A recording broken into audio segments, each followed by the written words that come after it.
All right, so get this. We're diving deep into Nazis, Atlantis, ancient texts, and modern-day Antarctica. Oh, wow. That's quite a mix. It's like Indiana Jones meets the X-Files. We're talking about hidden history, advanced technology, secret expeditions. It's going to get wild. Sounds like it. And what kind of material are we looking at today? We've got excerpts from a lecture that tries to connect these seemingly unrelated topics. Okay, so what's the main thread that ties this all together?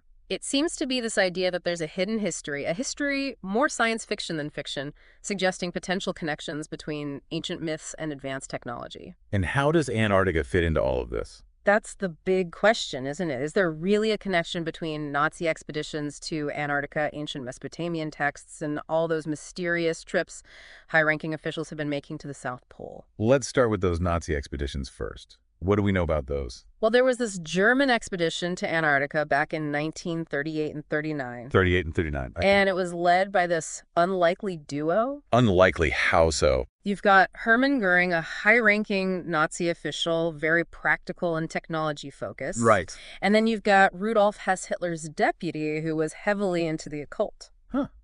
That is an odd pairing. Why would those two collaborate on an expedition to Antarctica? That's what makes it so intriguing, right? It's like, what's the common ground there? What were they really after? Maybe it has something to do with this world ice theory. World ice theory. What's that? It was this fringe belief held by some Nazis, including Heinrich Himmler, the head of the SS. Oh, wow. So this was like a core Nazi belief. Not exactly core, but definitely influential. Yeah. It basically claimed that the Earth was once entirely encased in ice. Entirely? Yeah, and that the continents we know today were formed by the retreat of this ice. So they believed that everything was ice and then it all melted away, and that's how we got the continents as we know them. Right, and while it's not scientifically accepted, it might have fueled their interest in Antarctica. I mean, if you think about it, Antarctica is like this massive ice sheet covering a whole continent. Exactly. It fits right into that world ice theory narrative. So we've got Nazis potentially looking for something in Antarctica, maybe influenced by this wild ice theory. Right. But then fast forward a few years to 1947. No. You've got Admiral Byrd's Operation High Jump. Operation High Jump, right? Now, he returns early from this expedition and gives this cryptic interview hinting at advanced enemy fighters. Enemy fighters. Now, that's interesting. What did he say about them? He talked about fighters capable of flying from pole to pole with incredible speed. From pole to pole. Mm-hmm. That's pretty advanced technology, especially for 1947. Right. It fuels a lot of speculation about what he actually encountered down there. What if we look at Antarctica itself? I mean, it's a continent completely covered in ice. Yeah. It kind of fits some descriptions of Atlantis, wouldn't you say? Hold on. Are you suggesting that Antarctica could be Atlantis? I'm not saying it is definitively IS, but it's a possibility, right? And the details about what the Nazi expedition actually found are pretty scarce. Yeah. It's like whatever they found down there, it's shrouded in mystery. Imagine if they discovered something groundbreaking, something so significant it was immediately classified. That would certainly explain the lack of information. And then we had the Hermetica, this collection of texts thought to contain ancient Egyptian wisdom. Oh, yeah, the Hermetic. I've heard of those. Weren't they considered forgeries for a long time? For centuries, scholars believed they were written during the Roman era. So they thought they were fakes, basically. Right, but recent research suggests that some of the core ideas in the Hermetica might actually date back much further. Much further? Like how far back are we talking? Potentially to a very early period in Egyptian history. Wow. So they might actually hold genuine ancient wisdom. It's definitely a possibility. Okay, so we've got these potentially ancient texts talking about who knows what, and we've got the Nazis poking around into Antarctica, possibly looking for evidence of Atlantis or some kind of advanced technology. And don't forget Himmler and his fascination with the occult. Oh, yeah, Himmler and his Ancestral Research Bureau. What was it called again? The Honor Bee, which translates to ancestral heritage. The Honor Bee. They were researching the occult for possible military applications, right? Exactly. They were looking for ways to weaponize ancient knowledge. That's a little unnerving to think about, isn't it? It is. It makes you wonder what other secrets could be hiding in plain sight within archaeology myths and historical records. Like, what if we've been misinterpreting these ancient stories all along?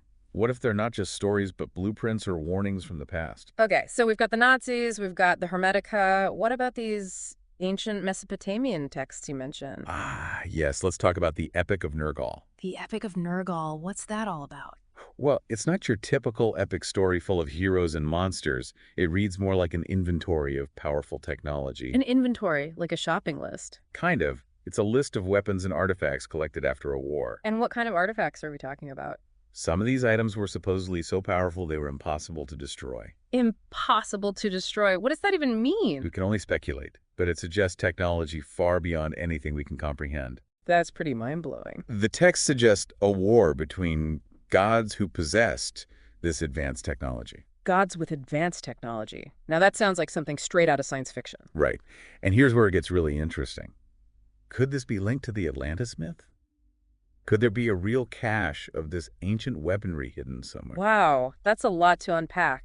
We've got potential connections between ancient texts, Nazi expeditions, and maybe even a lost civilization with advanced tech. So you're saying they could be looking for remnants of this ancient civilization in Antarctica? It's a possibility. And what about this exploded planet hypothesis I've heard about? Ah, yes, that's another piece of the puzzle. Fill me in. The exploded planet hypothesis proposes that the asteroid belt might actually be the remains of a planet that was destroyed a long time ago. A whole planet destroyed. Now tie that into those ancient myths about wars between gods. You mean like those stories found in cultures all over the world about battles in the heavens and powerful deities wielding incredible weapons? Exactly. What if those stories aren't just myths, but descriptions of a real interplanetary conflict? A conflict that destroyed an entire planet. And what if it wasn't just any conflict, but a civil war? A civil war between factions of a technologically advanced society. A society that ultimately caused its own destruction. That's a pretty heavy thought. It is. It suggests that even with advanced technology, civilizations can still self-destruct. So maybe these myths are warnings from the past trying to tell us to be careful with our own technology. It's certainly a possibility. And if that's the case, what can we learn from these potential past mistakes? That's what we'll be exploring as we continue this deep dive. All right, I'm ready to keep digging. I want to know more about this lost civilization, their technology, and what really happened to them. Let's get into it then. There's a lot more to uncover. Wow. My head is spinning after all those wild theories and connections. We've covered so much ground already, from potential ancient wars to suppressed knowledge. It's a lot to process. It is, but that's what's so fascinating about these deep dives. They make us reconsider our assumptions, broaden our perspectives and really question everything we thought we knew. Yeah, for sure. One thing that keeps coming back to me is that idea of cyclical history, civilizations rising and falling, maybe even repeating the same mistakes. If this advanced civilization did exist and if they did self-destruct, what can we learn from them? That's the big question, isn't it? The most crucial question, I think one of the most important lessons, is the need for balance. Balance. Okay, I like that. What kind of balance are we talking about here? A balance between technological advancement and ethical development, between individual ambition and the common good, between the pursuit of knowledge and the wisdom to use it responsibly. It's not just about progress for progress's sake. Right. It's about progress with purpose. Progress that benefits humanity as a whole. Exactly. And perhaps the downfall of these hypothetical past civilizations wasn't just about the technology itself. So it wasn't just that they had powerful technology. No, it was their inability to wield it wisely. They lacked the wisdom, the ethical framework to manage it responsibly. Precisely. And we can see echoes of that in our own society. Oh, really? How so? Think about the rapid evolution of technology. Artificial intelligence, genetic engineering. We're on the brink of extraordinary breakthroughs, but also facing risks we've never encountered before. It's like we're sprinting towards the future without really understanding the potential consequences. And that's where those ancient myths and legends can be so valuable. You mean like the stories about gods and monsters and lost civilizations? Yes, those stories. They remind us that knowledge without wisdom can be a dangerous thing, that unchecked power can corrupt, and that the pursuit of progress without ethical considerations can lead to destruction. So they're like cautionary tales whispered across the ages. Exactly. Warnings from the past urging us to be careful to proceed with wisdom. So how do we find that balance? How do we learn from the past and avoid repeating those same mistakes? There's no easy answer, but I believe it begins with awareness. Recognizing historical patterns, understanding the dangers of unchecked ambition, and integrating ethical considerations into everything we do. So it's about being mindful of the potential consequences of our actions. Yeah, maybe approaching it all with a bit of humility. Humility. Yeah. I like that. Recognizing that we don't have all the answers that we can learn from the past. Exactly. We need to proceed cautiously as we explore the unknown. This whole deep dive has been a real learning experience, and you've given us a lot to think about.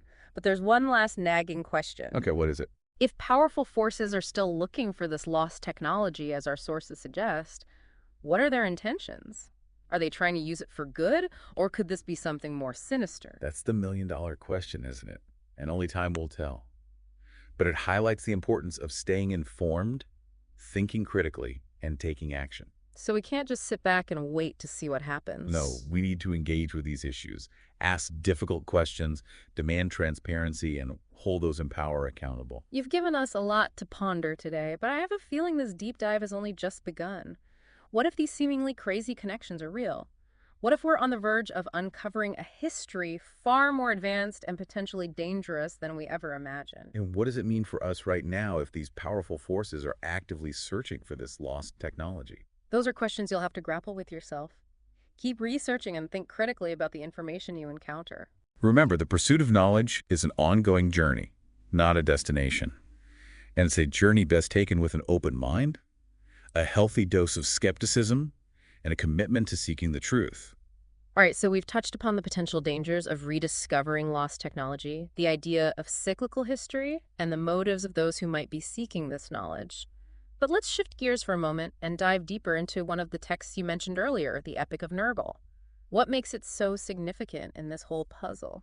Well, the Epic of Nergal isn't your typical narrative like the Iliad or the Odyssey. Right, it's not a story about heroes and monsters and epic battles. It reads more like a meticulous inventory of powerful artifacts and weapons, like a detailed catalog of ancient technology. So it's not about the story itself, but about what's being described within the text. That's pretty unusual, isn't it? Exactly. It suggests a deliberate effort to record this knowledge, perhaps as a warning to future generations or as a guide to rediscovering this lost power. Okay, that's fascinating. So what kind of technology are we talking about? Can you give us some examples from the Epic of Nergal? While the text is open to interpretation, there are descriptions of weapons that sound like they could have been ripped from the pages of science fiction. Like what? There's mention of a fiery chariot that could traverse the skies and a stone that whispers secrets, capable of amplifying thoughts. Wait a minute, are we talking about something akin to flying machines and advanced communication devices thousands of years ago? It's certainly a possibility. And remember, this is just one text. Imagine what other secrets might be hidden within ancient texts from other cultures. Okay, but what does this have to do with Atlantis and those modern-day trips to Antarctica? Is there a connection? The Epic of Nergal hints at a war between gods, a war fought with unimaginable technology. Now consider the myth of Atlantis, a technologically advanced civilization that was supposedly destroyed in a cataclysmic event. What if these two stories are describing the same event, perhaps from different perspectives? Are you saying that the war described in the Epic of Nergal could be the same war that destroyed Atlantis, and that modern-day interest in Antarctica could be linked to the search for remnants of this lost technology? It's a bold claim, but the connections are intriguing. And consider the secrecy surrounding those trips to Antarctica. What if they're not just about climate change or religious ceremonies, but about something far more significant? This is getting pretty wild. So let's say for a moment that these connections are real. What does that mean for us? What are the implications of rediscovering this ancient technology? That's a question that deserves careful consideration. On one hand, it could represent a leap forward for humanity. Imagine the possibilities if we could harness this technology for peaceful purposes, for advancements in energy medicine communication. That sounds incredible. But I imagine there's a flip side to this, right? There's always a flip side. Imagine this technology falling into the wrong hands, being used for destructive purposes for creating weapons of unimaginable power. That's a terrifying thought. It is, and it underscores the importance of approaching this with caution, with wisdom, and with a sense of responsibility. So it's not just about finding this technology, but about understanding its implications and ensuring it's used for the benefit of humanity. Precisely. We need to consider the ethical implications of rediscovering this lost knowledge. It's like opening Pandora's box. Once we uncover these secrets, there's no going back. That's a great analogy. We need to proceed with caution, with wisdom, and with a deep understanding of the potential consequences. This deep dive has taken us into some uncharted territory, exploring connections between ancient texts, myths, and modern-day mysteries. It's truly mind-boggling. And we've only just begun to scratch the surface. There's still so much more to explore, so many more questions to ask. I think that's a great point to pause for now. I agree. Let's take a moment to reflect on all this and come back for the final part of our exploration, There's still much more to unravel. All right, so we've really gone deep into this rabbit hole, haven't we? From Nazis in Antarctica to ancient Mesopotamian texts, from the Hermetica to the exploded planet hypothesis. It's been quite the journey. But it all seems to point to this idea that maybe we're not alone in the universe, that maybe there were other civilizations out there long before us. And that those civilizations might have possessed advanced technology that could be both beneficial and incredibly dangerous. And if those ancient myths are indeed warnings from the past, encoded with wisdom from these lost civilizations. Then we'd be wise to listen, wouldn't we? Absolutely. We need to learn from their mistakes, avoid repeating history. Okay, but how do we apply these ancient lessons to our modern world? It's not like we can just stop technological progress altogether. No, of course not. Progress is inevitable, and it can be a good thing. But we can't just blindly chase advancement without considering the ethical implications, the potential consequences. So it's not about halting progress, but about steering it in the right direction. Exactly. It's about progress with purpose. Progress that benefits humanity as a whole without leading to our own self-destruction. It's like we need a course correction for civilization. Precisely. We need to cultivate wisdom, compassion, and a deep understanding of interconnectedness alongside our technological advancements. So it's not just about evolving technologically, but ethically and spiritually as well. Exactly. And those ancient myths, they offer a roadmap, a guide to navigate the challenges of wielding immense power and knowledge. This whole deep dive has been a real wake-up call for me. It's made me realize that history isn't just a bunch of old stories, but a living, breathing source of wisdom. It's a guidebook for the future if we know how to read it. It's amazing to think that we can learn so much from those who came before us. Their triumphs and their failures can teach us valuable lessons. This deep dive has been a real journey, through time uncovering hidden connections and grappling with some pretty mind-blowing ideas. It's been fascinating, hasn't it? And a little bit unsettling at times. That's understandable. It's natural to feel that way when confronted with the unknown, with the potential for both great progress and catastrophic destruction. But I think you're right. We need to face these challenges head-on with open minds and a commitment to wisdom. We need to keep exploring, keep questioning, and never stop seeking knowledge. Well said. This deep dive has given us a lot to think about, and I hope everyone listening will continue to explore these mysteries. Remember, the pursuit of truth is a journey, not a destination. And it's a journey we need to take together if we want to create a better future for ourselves and for generations to come. Well, I think that about wraps it up for this deep dive. Yeah, I think we've covered a lot of ground, but there's always more to explore, isn't there? Absolutely. The mysteries never end. Well, to everyone listening, thanks for joining us on this incredible journey. We'll see you next time for another deep dive into the unknown.